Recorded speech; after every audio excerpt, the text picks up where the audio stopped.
Peace and blessings, family. It's your girl Sony back again with another one. Now, the message of this one is there are too many people in the grave who are controlling the lives of the living. I will repeat, there are too many people in the grave who are controlling the lives of the living. Or should I say existing? Because if someone is controlling your life from the grave, baby, you ain't living, you just existing. And you need to get up off your behind and do what you gotta do. I know people who are older than me in their 60s and their 70s, and they still talking about the things that their parents did to them. They still bringing up the trauma from their childhood. Now, if that is your story, it's sad. Because we have something called therapy, psychotherapists, mushrooms. I mean, it's different ways to get the healing that you need. We got meditation. I mean, we got so many different things that you could do. Besides you sitting up here complaining about something that happened 60, 70, decades ago. And you still talking about this. And I hate to see a person, especially an elder, getting lit and talking about their mama or their daddy. And mama used to do and mama used to say, You're just a travesty at this point. It's like, come on now. Wake up. Wake up. And we supposed to look up to you? I don't think so. It's about getting that help that you need, baby. And if you're not getting it from your local church, you need to go someplace else. If you're not getting a healing from Jesus, Muhammad, Buddha, Krishna, Moses, you need to go someplace else. You need to do something different. You can't keep doing the same thing and expect different results. Because then you're crazy. That's the definition of insanity. But if you want something different, you want to do something, you want to get different results, you got to do something different, baby. You got to put a different, I don't know what it is for you. If you got to meditate, if you got to take it to the altar, if you got to throw your body on the altar, if you got to get into a different way of life, if you need to do certain things, but there's too much out here now. And for a lot of this, you don't even have to leave your home. You could do a FaceTime with a therapist and, work this stuff out. Because what you don't realize is that it's a generational curse that is going to the next generation because the babies are watching you. And we do what we see, not what we're told. That's what people don't understand. Remember in the 80s, they used to have that Say No to Drugs commercial with Nancy Reagan. I used to look at it and laugh because for me, in my neighborhood in Washington Heights, that was a joke. Who was going to say no to drugs in that area when kids were being raised by grandmothers who were on Social Security or social services because their parents was in the streets? These kids grew up to be in the streets and be dealers, and not because they wanted, because they had to take care of their family, because their grandmothers was old and couldn't do anything, couldn't raise 6 or 7 kids on their little disability check or whatever it is that they was getting. So you always got to look at things from a different perspective. And I understand what she was coming with the Say No to Drugs whole campaign. But she should have been saying that to the CIA and everybody else that was bringing it into this country. She shouldn't have been saying it to the little kids on the streets and the other people that's doing anything. Should have been saying it back to the government. So y'all can miss me with the bull crap. It's always something bigger wrapped up into this stuff. But that's neither here nor there. I just wanted to show you the hypocrisy that we have in this life. It's when you really sit back and you look at life, it makes you want to laugh or cry, depending on your mood that day and what you're looking at, because it's pathetic. But no one who is 6 feet under should have control over your emotions. You should not be crying and going through things and stressing out over something that happened decades ago. If you believe in God.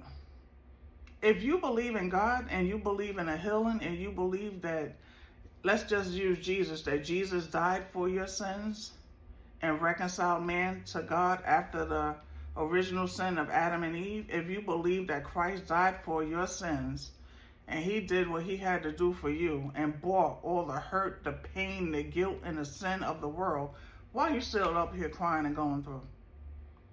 Why haven't you given it to him, and why haven't he healed you from it yet? That's the question that we need to ask ourselves. I don't feel bad when I see people going through certain things because I had a life. And one of my friends told me in my 20s, she was like, everybody got a story. When she said that, I was like, yo, that was like the coldest stuff I ever heard in my life. I was like, yo, she's heartless. But it took me another decade to realize that she was absolutely right. Everyone does have a story, and some are worse than others. But what are you going to do about your story? That may have been your beginning, your middle, but you have control over your ending. You have control over that ending. So what are you going to write? What's going to be your story? Are you going to continue to be victimized? Are you going to continue to play the victim? I mean, because baby, we could all play the victim one way or another. But you have to get the strength up and enough self-love and self-care to say, I'm not doing this anymore. This may have happened to me, this situation, but I am not these situations. I'm not this. This happened to me. That happened to me. Heal those wounds. Go through that shadow work and work through those wounds. Why is this still affecting me in the manner that is still affecting me now, and this person is not here?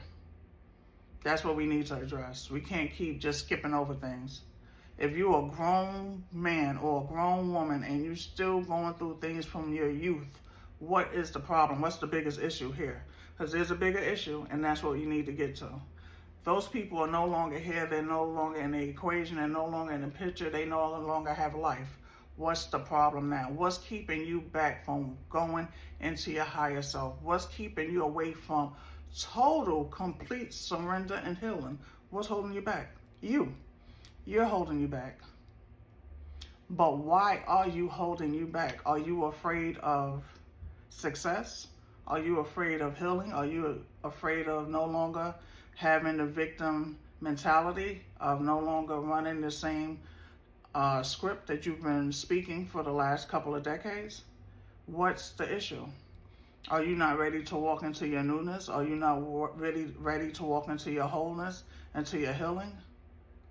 We have to take accountability for our actions. We have to take accountability for our actions. That's just a part of life. I've done a lot of things, and I've told y'all most of the things that I've done. And I've taken accountability for those actions, and no, it wasn't pleasant. No, it wasn't beautiful. And I didn't even want to share it half of the time. But it happened. I've worked through it. I'm not that person anymore. I'm not those things. And you could do the same thing for you. But you have to put in that personal work for you. If you want to live a life of abundance, of happiness, of pure bliss, without the hurt, the pain, the memories of yesterday, you got to put in that work, baby. And only you could put in that work for you. Only you know what you've been through. Only you know your story. And it's not for everybody else. It's not for everybody else to understand. It's not for everybody else to agree with. But you owe it to yourself to leave here healed. You owe it to yourself to heal those wounds. You owe it to yourself to live the life that God has for you. God did not intend for you to come here and stay broken. We go through these things to teach us a lesson. You learn the lesson, you heal, and you move on. You help someone else. You might find someone who went through that same situation. You heal yourself and you go through. So it's about time to put down the sob stories and the tissues and the Kleenex. And it's about time to put on our big girl and big boy pants and take some accountability. Because unless you was kidnapped and held against your will and things were forcibly done to you, we all played a part in the things that happened to us. I mean, it's just that real. It is what it is. But face it and work through it, so you could cut it off and live a decent, healthy, happy life. No one wants to sit here with the hurt and the pain. I don't want to sit here and hurt and pain. And I daggone sure don't want to dredge up things from the past that's going to continuously keep me in this downward spiral. That's not life. That's like putting yourself in an eternal hell before you get there, if you get there. But your world here is hell. It's hellish to relive these things and not have some type of game plan to heal the pain, to stop. These people are gone and they're just sitting there smiling like, I don't even have to do anything. I don't even have to come back as a ghost and haunt them. They doing it themselves. They doing more than what I could even do for them. And I'm up here still trying to get to the next place. So it's about accountability. It's about getting off the sidelines. It's about putting in that work. Put in that work, baby. Because only you can love you. Only you will put you before anything else. But you got to have some type of self-love, some type of self-respect, some type of, I want to have a better life. I want to be happy. I want to be whole. I want to be safe. I want to be secure. Because no one wants to come in your life when you're miserable. You won't attract anything but misery. And always remember, nothing in your life works out as long as you have that energy, that down, that depressive, that sad, that energy is going to attract the same thing to you. One sad person is bad enough, but two, my God. So get up on your feet, do what you got to do. You deserve to have a better life. And life will always life, baby. It's not heaven. There's not the hereafter. There's nothing else. This is life. It will always life one way or another. But you deserve to have the life that God intended for you. If you believe in Jesus, Jesus won't want you to have the life that you have right now. There's nothing that you cannot have on this earth. But you got to put in that work. That's all I got to say, brothers and sisters. Because God is going to show all of y'all through me. And I pray that you show me him through you. Until next time, brothers and sisters. Peace and blessings, love and light. Ashe.